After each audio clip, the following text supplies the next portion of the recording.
नमोस्तु महाराज श्री, नमोस्तु महाराज श्री, नमोस्तु महाराज श्री। और अब प्रथम प्रश्न के लिए मैं आमंत्रित कर रहा हूं मंडल क्रमांक 9 से श्रीमान राजेश जी, पूनम जी, लक्ष्य एवं दिति जैन अपना प्रश्न प्रस्तुत करेंगे। गुरुदेव, मेरा प्रश्न ये है कि आज से ठीक 1 हफ्ते बाद मेरे और मेरे जैसे कई लोगों की एक जीवन का एक नया अध्याय स्टार्ट होने वाला है, यानी कि कॉलेज लाइफ। तो जो हम लोग को घर पे जो बाहर पढ़ने जाएगा और घर पे हमें जो माहौल मिलता था वैसा माहौल से हम बाहर जाएंगे तो वैसा माहौल रहेगा नहीं। तो उस केस में हम अपने आप को कैसे सही पद पे रखें और कैसे इस संस्कार को बनाए बहुत रखें? अच्छा सवाल किया। पहले तो मैं तुम्हें और तुम्हारे जैसे सभी युवाओं को आशीर्वाद देता हूं जिन्होंने अपने कैरियर की नई शुरुआत करने की ठानी है, जो लोग आईआईटी में सेलेक्ट हुए। बिल्कुल बहुत अच्छी सोच है। वहाँ के माहौल और घर के माहौल में अंतर है, लेकिन माहौल कैसा भी हो, अगर हमें अपनी मर्यादाओं का बोध है तो कभी कोई फ़र्क नहीं पड़ता। तो हम अपनी मर्यादाओं का बोध रखें, अपनी लक्षण रेखा को न लांघें, बस इतना ध्यान रखें। अपने जीवन की बाउंड्रीज को जो फिक्स करके चलते हैं उनके जीवन में कहीं कोई कठिनाई नहीं होती। चाहे कैसी भी सिचुएशन आए, हमें अपनी बाउंड्री को नहीं लांघना है। मंडल नंबर 11 इससे उपस्थित हुआ पुण्यार्जक और तैयार है मंडल नंबर 13 पुण्यार्जक। महाराज श्री के चरणों में त्रिबार नमोस्तु नमोस्तु नमोस्तु। महाराज श्री, दर्द कितना खुशनसीब है कि जिसे पाकर लोग अपनों को याद करते हैं। दौलत कितनी बदनसीब है जिसको पाकर लोग अक्सर अपने को भूल जाते हैं। फिर भी भागते सब दौलत के पीछे ही हैं। इस बुराई से पीछा कैसे छुड़ाएं, कृपया मार्गदर्शन करें। बहुत अच्छी बात की है। दर्द कितना खुशनसीब है जिसको पाकर लोग अपनों को याद करते हैं, और दौलत कितना बदनसीब है जिसे पाकर लोग अपने को भूल जाते हैं। फिर भी लोग दौलत के पीछे भागते हैं। इस बुराई से हम कैसे बचें? देखिए, दौलत के पीछे वही लोग भागते हैं जिन्हें दौलत जीवन का साध्य समझ में आता है। जो लोग ये समझ लेते हैं कि दौलत जीवन निर्वाह का साधन है, साधन नहीं, वे कभी भी ऐसी गलती नहीं कर सकते। हमें हमेशा एक बात को ध्यान में रखना चाहिए कि जीवन के लिए दौलत है, दौलत के लिए जीवन नहीं। दौलत से सब चीज़ें जुटाई जा सकती है, लेकिन मन की शांति, सुख चैन नहीं पाया जा सकता।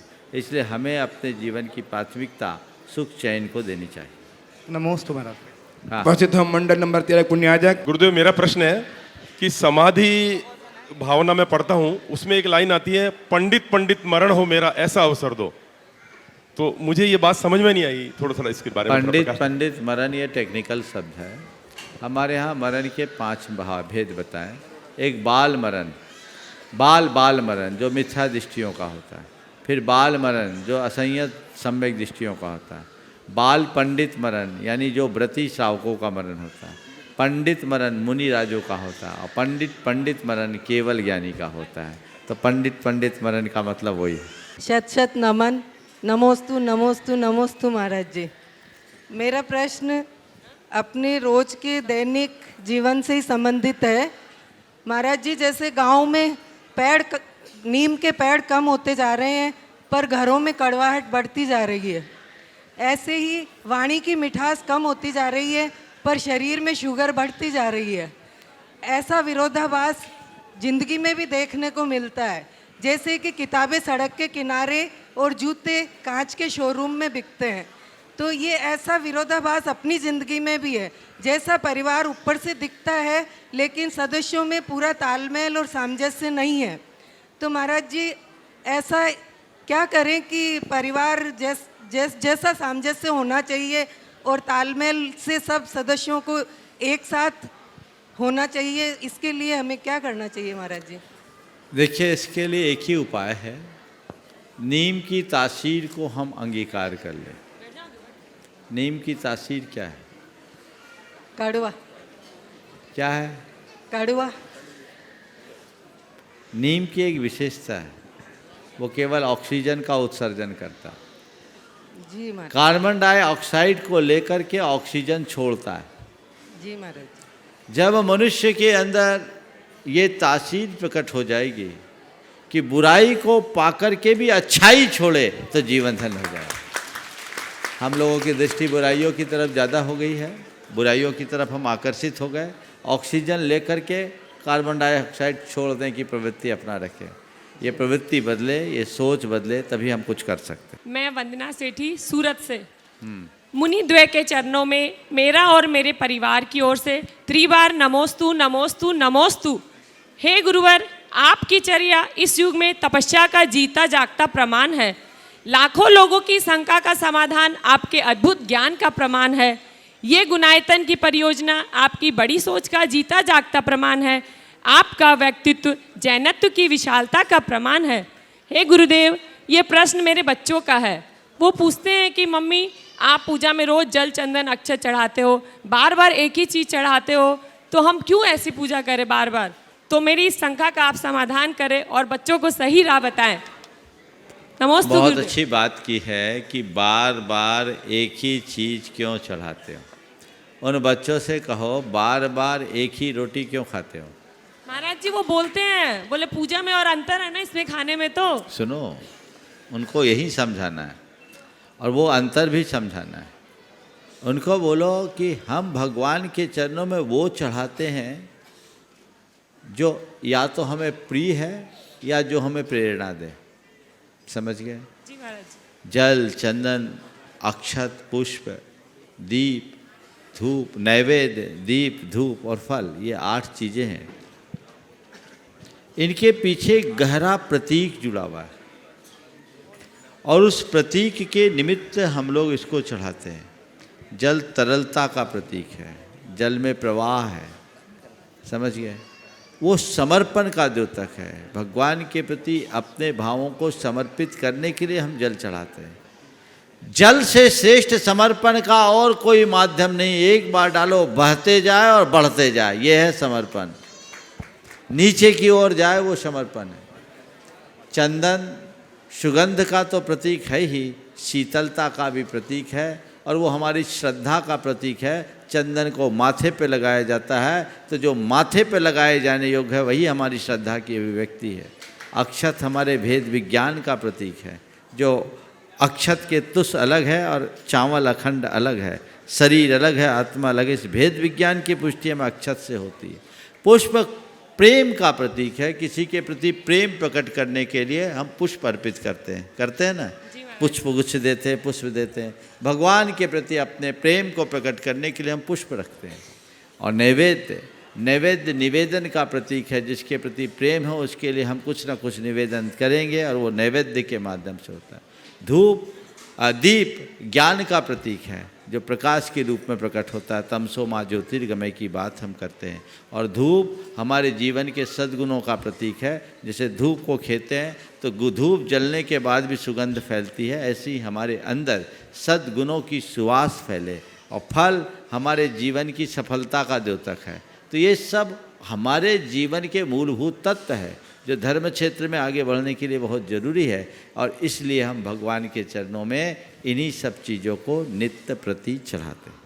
नमस्ते उपस्थित महाराज हम सोना जी शास्त्री और अपने परिवार के साथ तैयार रहेंगे मंडल नंबर 21 के पुण्यार्जक मोदी परिवार की लब्धि। तरफ से त्रिवार नमोस्तु गुरुदेव, नमोस्तु नमोस्तु।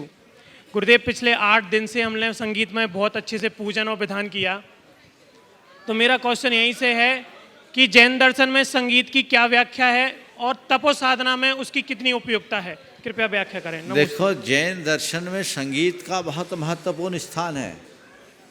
सारे जैन ग्रंथ संगीतमय हैं और हमारा मूल मंत्र भी संगीतमय है। नमोकार मंत्र आर्या गीति छंद में हमारा समय सार संगीतमय है। ये आज का रबर छंद नहीं, जो लय ताल अंदर से आत्मा को जुड़ा दे, वो आत्म संगीत है, वो आध्यात्मिक संगीत है। तो आत्मा के साथ एक तान होने में संगीत की बहुत महत्वपूर्ण भूमिका है। नमोस्तु प्रभु, मैं बोलो।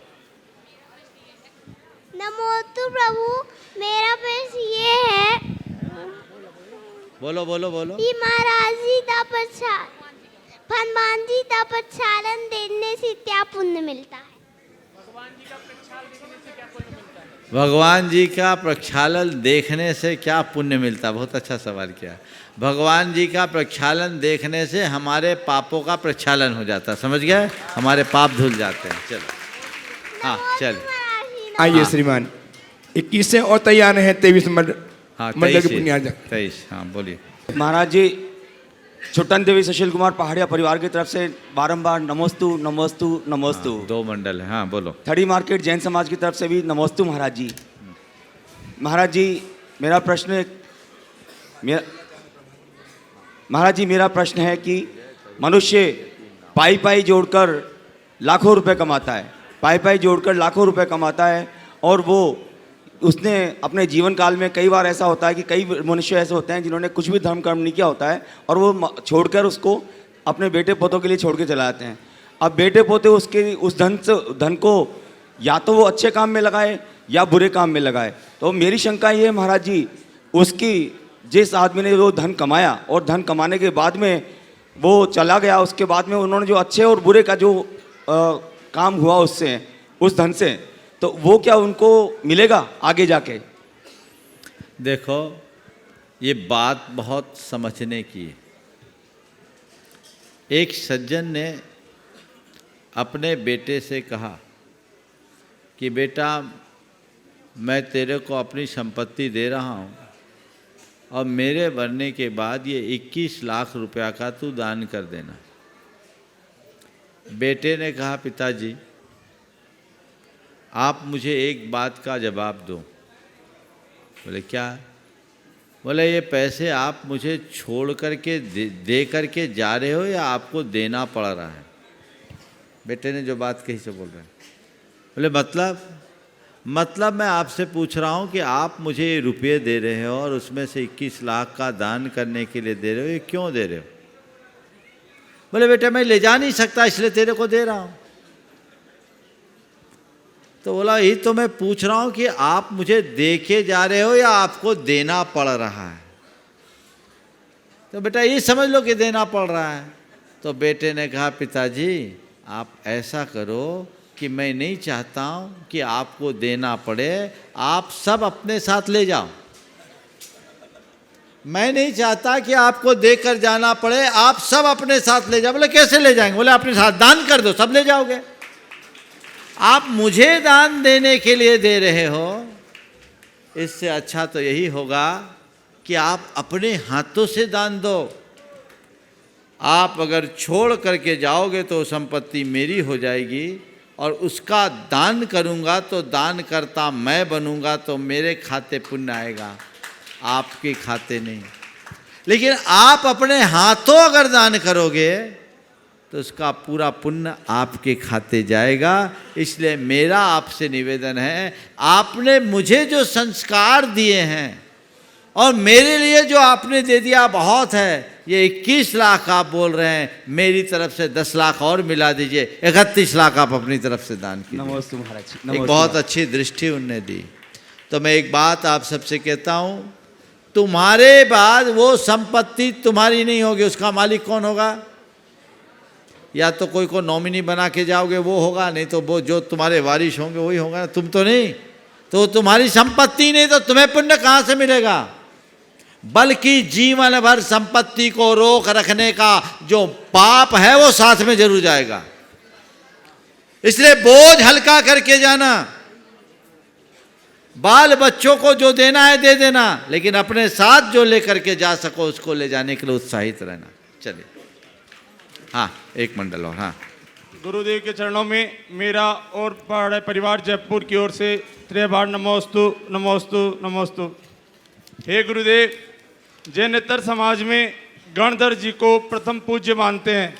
हमारे यहाँ भी श्री सम्मेद शिखर जी में पहले गणधरों की ही टोंक है। गणधर जी को प्रथम पूज्य क्यों कहा जाता है? साथ ही गुरुदेव, जो सिद्ध चक्रदान में जो मंत्र हैं इनको घर पर भी अथवा मंदिर जी में सामूहिक रूप से सिद्ध ध्वनि के साथ जप कर सकते हैं क्या? कृपया शंका का समाधान कीजिए। देखिए, बहुत अच्छा सवाल है। गणधर की पूजा गणपति के रूप में, गणनायक के रूप में अन्य परंपराओं में भी है और पहले कहा जाता श्री गणेशाय नमः। गणधर को, गणेश को बुद्धि का देवता माना जाता है और हमारे यहाँ जो गणधर हैं वे भी बुद्धि आदि विशिष्ट रिद्धियों के धनी होते हैं। इसलिए हमारे यहाँ भी गणपति को प्रमुखता दी जाती है। हम उन्हें गणधर कहते हैं, उनके यहाँ गणेश कहते हैं।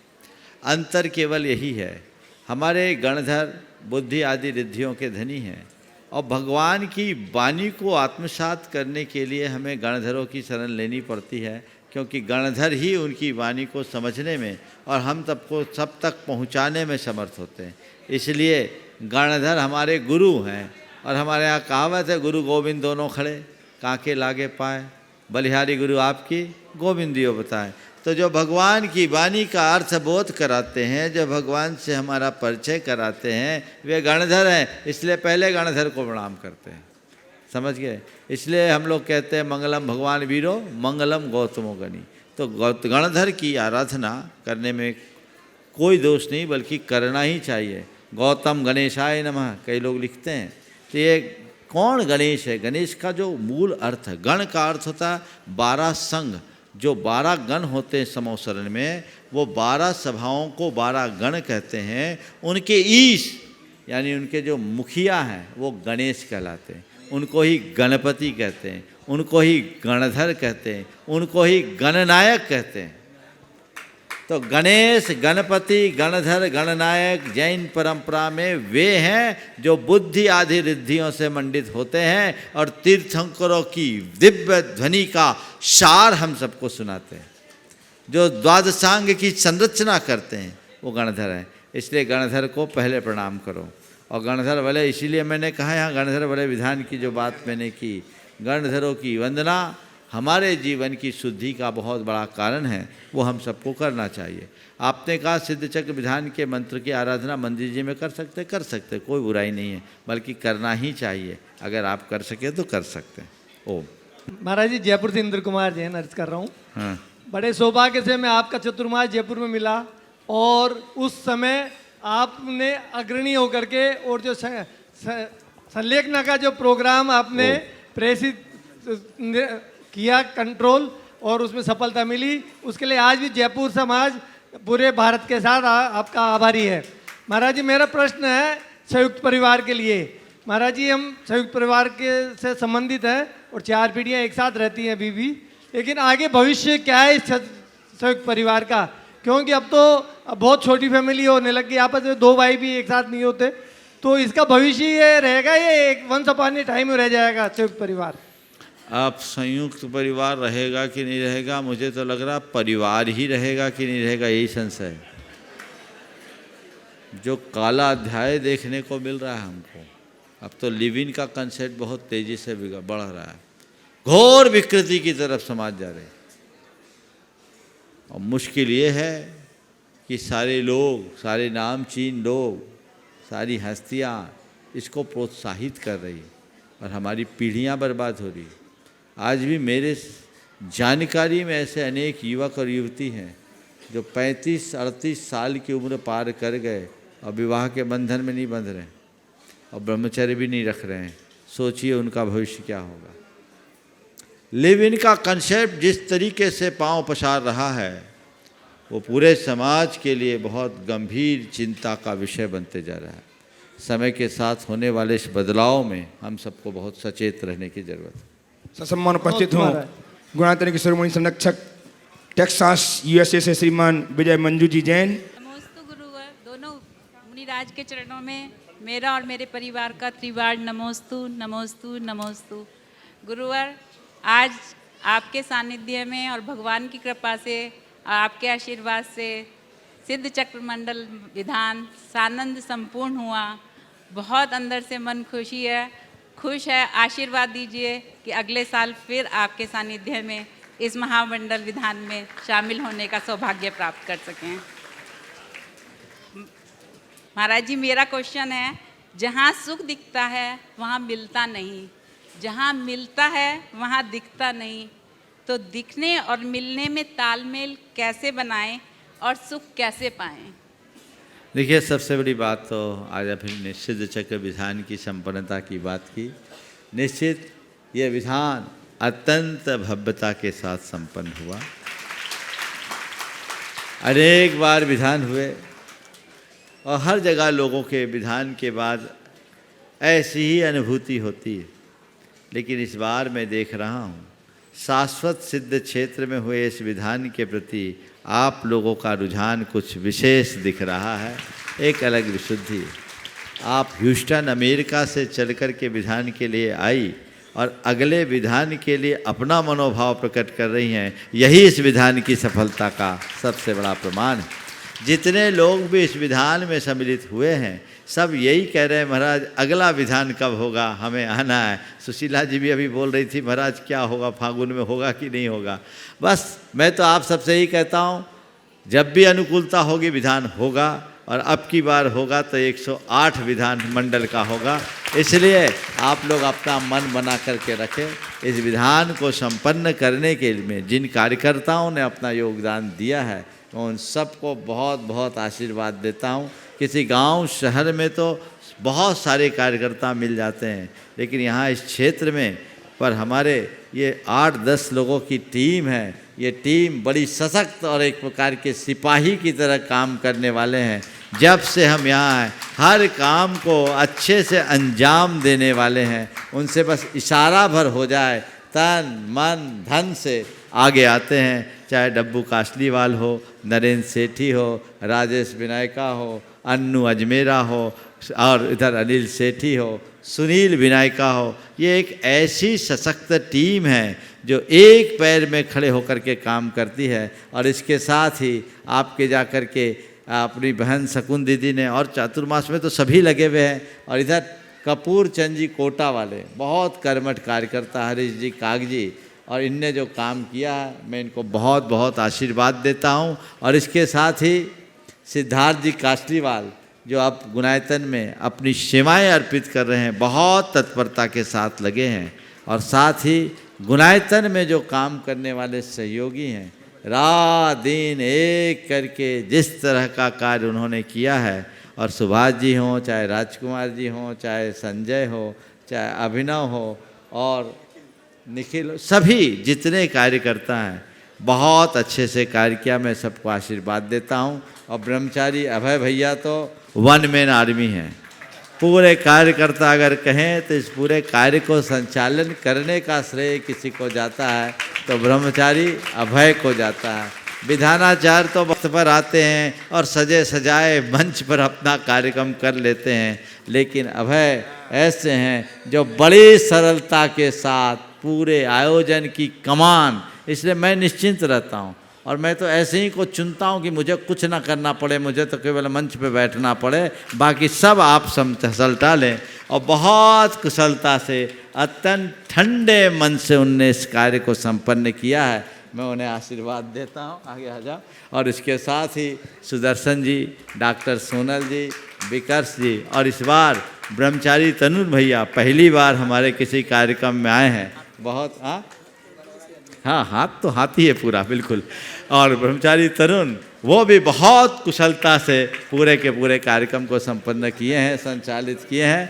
मैं सभी को आशीर्वाद देता हूं क्योंकि आशीर्वाद भी आज जरूरी है। और जितने इस बार के मंडल के पुण्यार्जक हैं, इस बार सब ने विशेष पुण्य भाव इस मंडल में रखा है। चाहे आर के मार्बल परिवार हो, चाहे लाधानी जी हो, चाहे कन्नौज से चिंतामणि सवाईलाल परिवार हो, चाहे प्रमोद जी भारिल हो, या उधर से सुरेंद्र प्रीति हो, राजेंद्र जी दनगसिया हो, अजय दनगसिया हो, इधर अनिल अमिता जी और अनिल अरविंद, ये 8 मुख्य मंडल। और इसके अलावा शेष जो 44 मंडल के हैं, हाँ अमित वास्तु रह गया। अमित वास्तु भी बहुत कर्मठ कार्यकर्ता और बहुत अच्छे से सभी कार्यों का अंजाम करने, जो काम कह दो नहीं होना वो अमित कर देगा, इसको कह दिया नहीं निश्चिंत हो जा। बहुत बहुत आशीर्वाद है। और इस भाव से कि ऐसी टीम भावना बना करके आगे के कार्य करते रहें। गुनायतन की पूरी कमेटी, ट्रस्ट कमेटी, प्रबंधकारिणी कमेटी ने भी सारी व्यवस्थाओं को बहुत तत्परता के साथ संपन्न किया है। मैं उन्हें आशीर्वाद देता हूं। और साथ में जो हमारे ये चैनल से जुड़े हुए हैं, जिनवानी चैनल, प्रामाणिक ऐप और पारस चैनल, इन लोगों की इस प्रभावना में बड़ी भूमिका है। और आपके संगीत में जो लय अजित ने दी वो अपने आप में बहुत सराहनीय। और पूरे के पूरे साउंड व्यवस्था तो आप लोग बहुत दिनों से लाभ ले ही रहे हैं। वो संजय एक कार्यकर्ता की तरह अम्बिया साउंड से काम करते हैं। बहुत बहुत सभी को मैं आशीर्वाद देता हूं। अब आपके सवाल का उत्तर देता हूं क्योंकि ये ज़रूरी था, क्योंकि टाइम पूरा ना हो जाए इसलिए मैंने अपनी बात पहले कह दी। क्योंकि आज ये सब तो रोज़ मिलता ही रहता है, पर सबको इतनी तो अपेक्षा होती है, रात दिन एक करते हैं तन मन धन से। इनको आप लोगों से प्रशंसा कम, गालियां ज़्यादा मिलती होगी, आशीर्वाद तो हम ही लोगों से मिलता है और यही उनकी ताकत है। अगर गुरुओं का आशीर्वाद मिल जाए तो ये सबकी गाली सुनने के लिए तैयार हैं। हालांकि इनकी जो कार्यशैली है हर कोई मुक्त कंठ से प्रशंसा कर रहा है और मैं हमेशा ये कहता हूँ ऐसा काम करे कि लोग तुम्हारी पीठ ठोके, ऐसा काम कभी मत करो कि लोग तुम्हें आंख दिखाए। ये हमेशा ध्यान में रख करके चलना चाहिए और इस तरीके से करेंगे तो बहुत तत्परता के साथ काम होगा। और अन्य लोग भी, ये तो मैंने अभी केवल विधान से जुड़े हुए लोगों की बात की, सब लोग एक पैर पर खड़े होकर के काम कर रहे हैं। शैलेंद्र जी अपने परिवार के कुछ आवश्यक कार्य के कारण यहाँ नहीं थे, लेकिन अब वो आ गए हैं और वो जुट करके काम करेंगे और गुणायतन से जुड़े सभी लोगों के लिए मैं बहुत बहुत आशीर्वाद देता हूँ। आपका सवाल है जो दिखता है वो होता नहीं, मिलता। हाँ, जहाँ सुख दिखता है वहाँ मिलता जहाँ नहीं। सुख दिखता है वहाँ मिलता नहीं और जहाँ मिलता है वहाँ दिखता नहीं। तो हम तालमेल कहाँ करें? बस एक बात ध्यान रखने की बात है, जो दिखता है वो सुख हो ही नहीं सकता। जो दिख रहा है उसमें सुख खोजना हमारी भूल है। हमेशा सुख को अनुभव करने की कोशिश करो। जहाँ एहसास हो, जो दिखे उसे छल मानो और जो यथार्थ है उसे पहचानो। जैसे पानी में चमकता हुआ चंद्रमा का बिंब दिखता है पर होता नहीं है, चंद्रमा आकाश में है। तो जहाँ वो दिख रहा है वो प्रतिबिंब है, उसे मत देखो, जहाँ वो है उधर देखने की कोशिश करो, तब हमारा जीवन धन्य होगा। आइए दरिद्र महासंघ के परम संरक्षक श्रीमान प्रभात जी मुंबई से। मंचासीन गुरुदेव द्वय के चरणों में बारंबार मेरा, मेरे परिवार का और मेरे मंडल के सभी साथियों का नमोस्तु नमोस्तु नमोस्तु। गुरुदेव, पता नहीं मैं जो भाव व्यक्ति करना चाहता था वो आपने पहले ही बोल दी। मैंने इतना ऑर्गेनाइज्ड, इतना सिस्टमेटिक विधान कहीं भी नहीं देखा है और ये आपने मेरे से पहले ही बोल दिया। अब मैं दूसरी बात बोलना चाहता हूँ। मैं थोड़ा, मेरा परिवार उन सौभाग्यशाली लोगों में से, जब गुणायतन की पृष्ठभूमि आप बना रहे थे और यहाँ कुछ भी नहीं था, कम, बहुत कम था, लेकिन इसका बहुत परिष्कृत रूप देखने को यहाँ मिला है।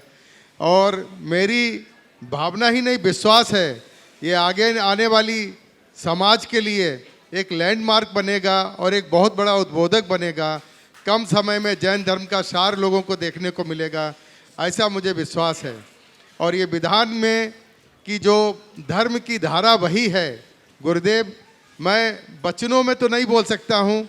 ये धर्म की ऐसी भागीरथी थी कि इसमें जिसके पल्ले में जितना पल्लू में जगह थी सबने खूब लिया है, मैंने भी बहुत पाया है और आगे आने वाले वक्त में इसका बहुत प्रभाव रहेगा।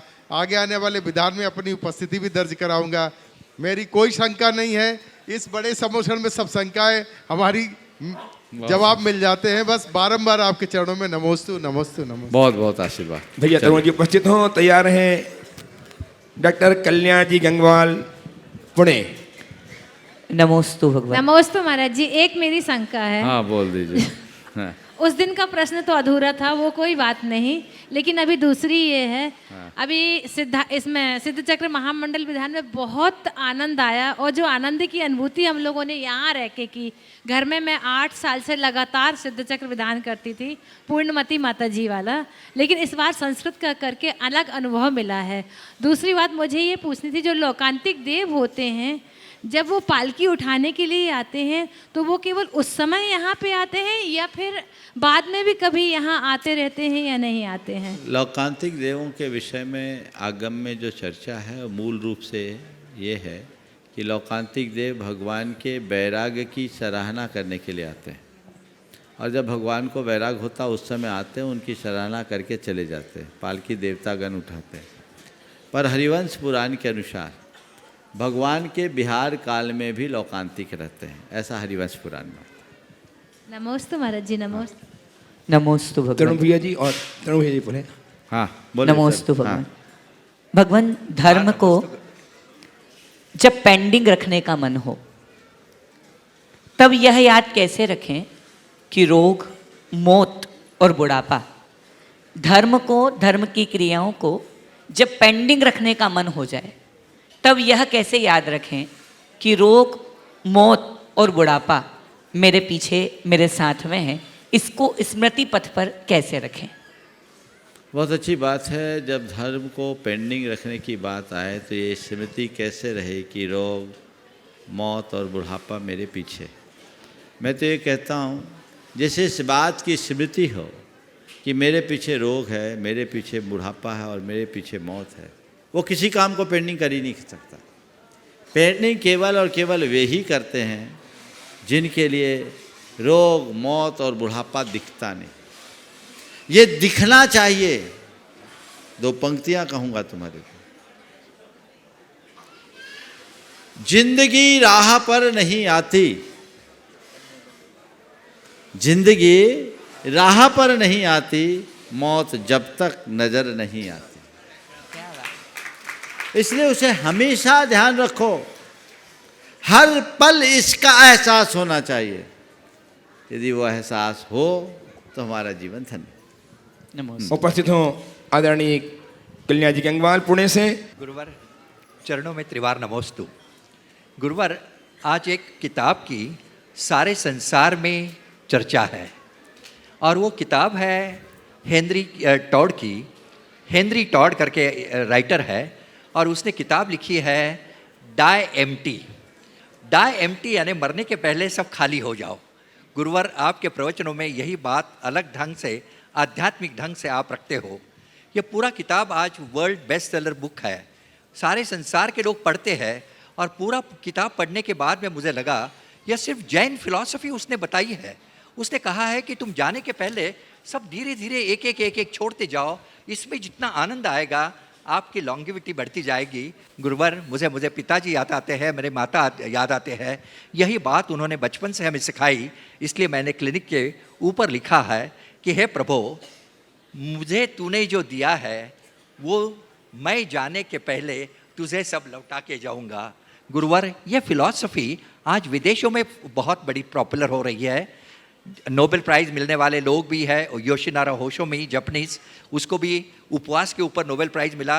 सब जैन फिलॉसफी है। आज एक काल नाम की लेडी है, जर्मनी में रिसर्च कर रही है, 12 भावना पे वो ट्रीटमेंट करती है और उसके लिए अपॉइंटमेंट मिलना 3-3 महीना मुश्किल है।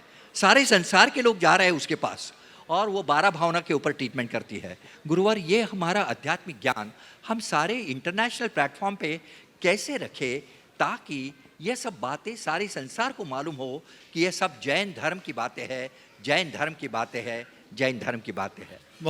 बहुत ही महत्वपूर्ण बात आज आपने उपस्थित की है।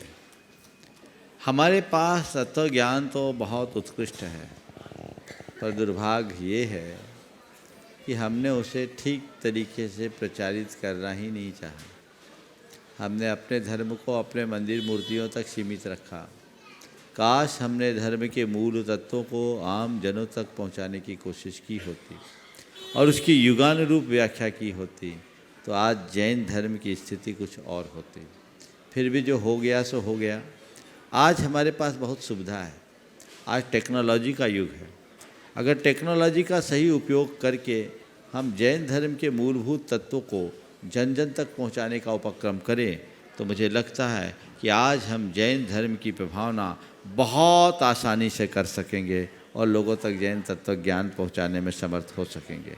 हमें वो प्रभावना करने की कोशिश पूरी करनी चाहिए, पुरजोर ताकत लगानी चाहिए, जिससे लोगों तक हमारी बातें जाए। नए नए सिरे से उनका रिसर्च होना चाहिए और जो लोग इसमें रिसर्च कर रहे हैं उन्हें हमें प्रोत्साहित करना चाहिए। और ऐसी कोई बात आती है तो उसे तथ्यात्मक ढंग से लोगों तक पहुंचाना चाहिए। गुरुवर विश्व जो परिषद हुई, विश्व धर्म परिषद शिकागो में, उसमें जैन धर्म का बहुत बड़ा नाम हुआ, अहिंसा का बहुत बड़ा उद्घोष हुआ, बहुत बड़ा उद्घोष हुआ, जो 17-18 अक्टूबर को सारे शिकागो से हुई थी ऑनलाइन, जिसमें गुरुवर आपका भी मैसेज था और मैंने भी करुणा इन कोरोना के ऊपर प्रबोधन दिया था। गुरुवर उपस्थित हों पद्मश्री विमल जी राजा साहब पटना से। महाराज श्री के चरणों में नमोस्तु। डॉक्टर कल्याण जी ने बहुत बड़ी बात की, परंतु एक बहुत तीखा प्रश्न है महाराज श्री। अहिंसा विश्व में 3 धर्मों के द्वारा पहचानी जाती है।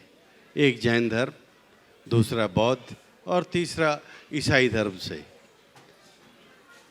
अहिंसा की जो सबसे सूक्ष्म बातें हैं वो जैन धर्म में है। उसके बावजूद पूरे विश्व के अंदर सबसे बड़ी संख्या ईसाइयों की है, उसके बाद बौद्धों की है, और हम लोग तो बहुत नगण्य रूप से हैं। आखिर इतनी अच्छी बात होने के बावजूद हम कहाँ हैं? बहुत अच्छी बात। सबसे पहले तो मैं चाहूँगा एक बार आप लोग विमल जी का जोरदार करतल ध्वनि से सम्मान कीजिए।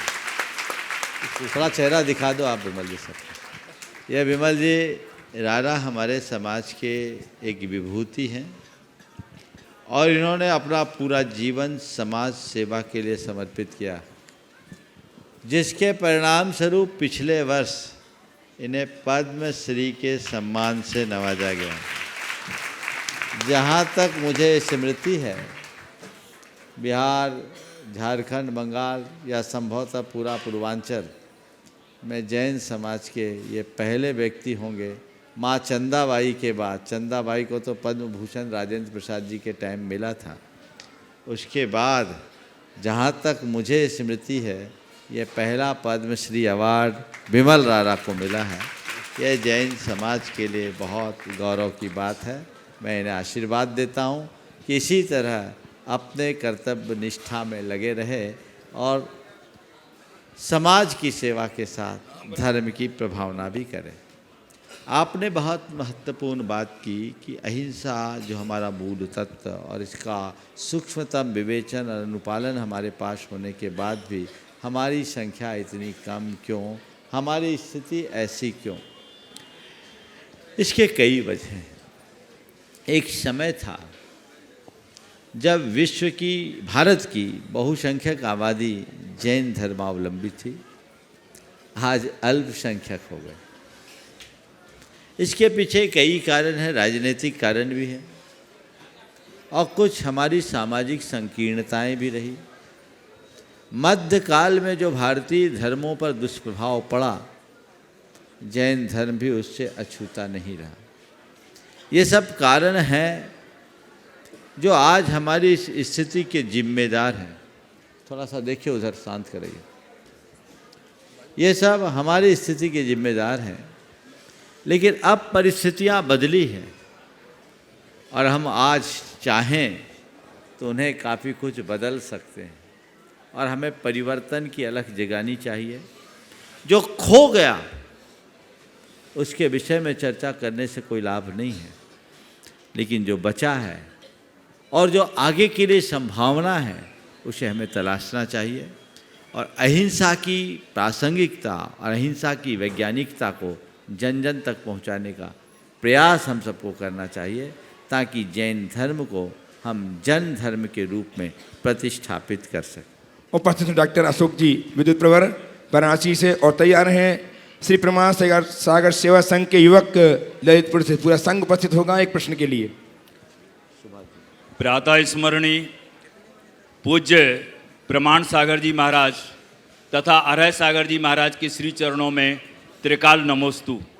पूज्य श्री, मैंने यहाँ आकर के गुणायतन की जो अद्भुत परिकल्पना आपने संजोई है, उसका जो साकार रूप देखा, उससे निश्चित रूप से एक प्रैक्टिकल का जो पक्ष है वो समाज के बीच में आ रहा है। कैसे आत्मा से जो है परमात्मा बनने की प्रक्रिया का हम अनुपालन करके अपने जीवन को धन्य जो है कर सकते हैं।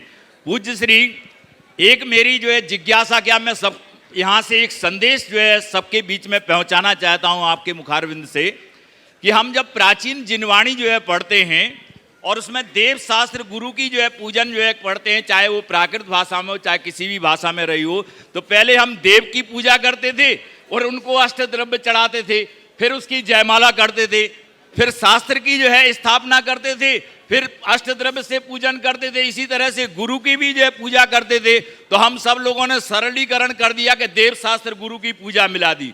फिर इसके बाद में 20 तीर्थंकरों की पूजा जो है करते थे, तो 20 तीर्थंकरों को भी जोड़ दिया। फिर सिद्ध प्रभु की जो है पूजा करते थे अलग से, तो सिद्धों की पूजा जो है कर दी। तो मैं पूज्य श्री ये निवेदन जो है करना चाहता हूं कि आज जो अष्टांगिका पर्व में भी 8 दिन की जो है पूजा विधान जो है का निमित्त जो है मिलता था कि हमें 8 दिन जो है पूरी तरह से तन्मयता के साथ जुड़ करके पूजा कराना है। आज कुछ लोगों ने सरलीकरण का जो है मार्ग बता दिया और वो सोचते हैं 4 दिन में ही जो है पूजा विधान संपन्न जो है कर लें। कुछ लोग सोचते हैं सिर्फ मंत्रों का उच्चारण करके ही जो है पूजा कर लें। तो पूज्य श्री मैं ये समाधान सभी समाज के लिए चाहता हूं कि जो अनुष्ठान की विधि है उसमें किसी प्रकार का परिवर्तन नहीं होना चाहिए और जो शास्त्रीय अनुष्ठान है उनको उसी ढंग से जो है कराना चाहिए। बिल्कुल, और बिल्कुल, संस्कृत की परंपरा को उसी तरह से जो है जागृत जो है बहुत करना सही बात चाहिए। आपने इस भावना के साथ में पूज्य श्री से समाधान। चलो, बहुत सही बात आपने कही है और मैं तो हमेशा कहता हूँ जो अष्टानिकी पूजा है उसे 8 दिन में ही करना चाहिए। जी, सिद्ध चक्र विधान अष्टानिकी पूजा है, वो एक अनुष्ठान है। 8, 16, 32, 64 अपनी सुविधा के अनुसार करने से उसका जो हमें वांछित लाभ है वो कभी नहीं मिलता। इसलिए हमें उसका पूर्ण ध्यान रखना चाहिए और तदनुरूप ही सारे कार्य करना चाहिए। मैं तो कभी किसी को आशीर्वाद नहीं देता। कोई बोलते 7 दिन में कर ले, कोई दिन 6 दिन, बोले बिल्कुल नहीं। सिद्ध चक्र विधान अगर करना है तो 8 दिन में ही कीजिए। हम 8 दिन भगवान के चरणों में भक्ति के लिए अर्पित करें। अर्घ कम है तो पूजा बढ़ा दो, अपना समय वैसे लगा दो, लेकिन ये हमारी भाव भक्ति की दिन दुनी रात चौगुनी वृद्धि के द्योतक है और हमें उसे ऐसे ही करना चाहिए। उपस्थित श्री प्रमाण सागर सेवा संघ के कर्मठ कार्यकर्ता ललितपुर से और तैयार हैं आखिरी गुरुदेव के चरणों में श्रीमान श्री प्रमाण सागर सेवा संघ की ओर से तैवार नमोस्तु नमोस्तु नमोस्तु भगवान। हे मुनिवर, हम सभी निस्वार्थ भाव से अपनी इस धार्मिक आयोजन में अपनी सेवाएं देने आते हैं। आपके आशीर्वाद के साथ साथ अनुष्ठान में हमारे भाव एवं मन में पवित्र हो जाते हैं। जब हम सभी भोजनशाला आदि में बड़े ही विनम्रता से अपनी सेवाएं देते हैं तो कुछ लोग भोजनशाला में जूठन आदि छोड़ते हैं और या हमारी व्यवस्थाओं को भंग करते हैं एवं हम लोगों से अभद्र व्यवहार करते हैं। तब हम लोग उस व्यवहार को जहर की तरह पी जाते हैं। अब मुनिवर आप ही बताएं, हम लोग अपने मन को कैसे समझाएं? देखिए, सबसे पहले तो इन बच्चों का उत्साह वर्धन कीजिए। ये प्रमाण सागर सेवा संघ के नाम से इनका संगठन पिछले 15 वर्षों से अपनी सेवा में तत्पर है और हर कार्यक्रम को सफलतापूर्वक संपन्न कराने में इनका बहुत महत्वपूर्ण स्थान होता है। इनकी पूरी टीम और इनके नायक पंकज मोदी जहाँ जो काम हो पूर्ण तत्परता के साथ जुटते हैं और ये काम करते हैं। मैं सभी को बहुत बहुत आशीर्वाद देता हूँ जिससे कार्यक्रम संपन्न हुआ। साथ ही महाराज जी, इस विधान में 1-2 बातें रह गई जो मुझे कह देना चाहिए। इस विधान की सफलता में करोड़ों जाप हुए हैं, उसका बहुत बड़ा योगदान है। मुझसे जानकारी के अनुसार 25 लोगों ने तो मुझे सूचना दी कि महाराज हमने 1.25 लाख का संकल्प लिया था, 1.5 लाख हो गया, 2 लाख हो गया, इतने हमारे जाप हो गए। और महाराज जी ने भी खूब जाप किया। महाराज जी की उपस्थिति भी इस कार्यक्रम की सफलता में बहुत सहायक। हमारे संघ के ब्रह्मचारियों ने भी जाप पूरे किए, ये बहुत अच्छी बात है। एक बार इन सब के अभिवादन में आप सबको। और बहुत लोगों ने अष्टानिका की आराधना की, 8 दिन की तपाराधना, जिनका कल आप सब अनुमोदन करेंगे प्रातःकाल। ये अपने आप में बहुत अच्छी बात है। तुम लोगों ने जो बात कही, व्यवस्था को व्यवस्था की तहत चलाना चाहिए। लोगों को खुद भी सोचना चाहिए कि ऐसा कोई कार्य न करें जिससे अव्यवस्था होती है। अगर कोई कार्यकर्ता व्यवस्था की दृष्टि से किसी प्रकार की रोक टोक करता है तो उसमें बुरा नहीं मानना चाहिए और जूठा छोड़ने की आदत से बचना चाहिए। जूठा छोड़ना अपने अन्न का अपव्यय करना है, ऐसा कभी नहीं करना चाहिए। ये मान करके चलो, जो जानबूझकर झूठा छोड़ता है वो जूठा खाने के लिए मजबूर होगा, आज नहीं कल। ऐसे इतना अंतराय कर्म बंधेगा कि किसी की जूठा खाने के लिए मजबूर होना पड़े, इसलिए ऐसा कार्य कभी नहीं करना चाहिए। अंतिम प्रश्न के लिए उपस्थित हो दिनेश जी, रेखा जी गंगवाल, श्रमिक संरक्षक गुणायतन, गोरेगांव, मुंबई से। नमोस्तु महाराज, नमोस्तु नमोस्तु नमोस्तु। आज भाभी जी क्वेश्चन पूछेंगे। मैं तो केवल इतना ही कहूँगा कि महाराज मैं भी ये लाभ पूरा नहीं ले पाया, केवल 2 दिन ही ले पाया। रेखा ने पूरा लिया, पर आई थिंक मैं अगली बार पहले जैसा बोला था पूरा बैठूंगा, ये 8 दिन रहना ही है। और अगला वाला जो 108 का जो होगा उसमें तो क्या होगा वो सबको अभी से ही आश्चर्य हो रहा है और अभी से सोच बना रहे कितना भव्य होगा, तो मैं भी उसका पार्ट बनूंगा। मैं अपना क्वेश्चन कल पूछूंगा, आज भाभी जी पूछूंगा। हाँ बोलिए। गुरुवर के चरणों में मेरा नमोस्तु नमोस्तु नमोस्तु। गुरुवर, मेरा आपके दर्शन करना और सम्मेद शिखर जी आना एक सपना था। न केवल वो पूरा हुआ बल्कि गत 2 दिनों से साक्षात समवसरण सा आनंद लिया। पर गुरुदेव, ये सब मेरा अंतराय कर्म के दौरान हुआ। मैं ऐसे देश रहती हूँ जहाँ पे मंदिर नहीं है। फिर भी भगवान मेरे सामने होते थे, मैं भगवान से संवाद कायम करने में सक्षम रहती थी, सुबह शाम दोपहर। पर गत 2 महीनों से पहली बार ज़िंदगी में मैं अपने आप को असक्षम महसूस कर रही हूँ। और ऐसा क्यों हो रहा है, मैं बहुत व्यथित हूँ। और इसी दौरान मैं यहाँ आई हूँ, तो ऐसा सब कैसे हो रहा है? और क्या मैं वापस जाके उस दुनिया में लौट जाऊँगी जहाँ मैं भगवान का नाम कुछ दिनों से नहीं ले पा रही? ऐसा पहली बार मेरी ज़िंदगी में हो रहा है, बहुत व्यथित हूँ मैं। देखिए, आपकी बात कुछ ऐसी लगती है कि किस निजी बात से जुड़ी हुई है। मैं आपकी बात को सार में यहाँ तो इतना कहूँगा कि भगवान और हमारा जो नाता है वो भावों का है। किसी की ये पंक्तियाँ बहुत सार्थक है, पूछ मत आराध्य कैसा, जबकि पूजा भाव उमड़े, मृत्तिका के पिंड से कह दे कि तू भगवान बन जा। हमारे सामने उदाहरण है एकलव्य का। एकलव्य ने द्रोणाचार्य की मूर्ति से वह सब कुछ सीख लिया जो अर्जुन प्रत्यक्ष रूप से नहीं सीख पाया। ये संदेश मैं उन तमाम लोगों से देना चाहता हूँ जिन्हें प्रत्यक्ष भगवान का सानिध्य नहीं मिल पाता, तो परोक्ष भावनाओं से वो भगवान का सानिध्य ले सकते हैं और उससे अपने जीवन में बदलाव ला सकते हैं। अब प्रत्यक्ष सानिध्य मिलने के बाद भी यदि अपनी कुछ असुविधाओं के कारण हमें वंचित रहना पड़ता है, तो इस बात को लेकर व्यथित नहीं होना चाहिए, भावना भानी चाहिए, विकल्प नहीं करना चाहिए। उनके कारणों की पड़ताल करके हम उसका निवारण कर सकते हैं। इस प्रकार आज के इस सत्र को परम पूज्य गुरुदेव के चरणों में नमन अर्पित करते हुए मैं यहीं पर विराम दे रहा हूँ। बोलिए परम पूज्य आचार्य गुरुवर श्री विद्यासागर जी महाराज।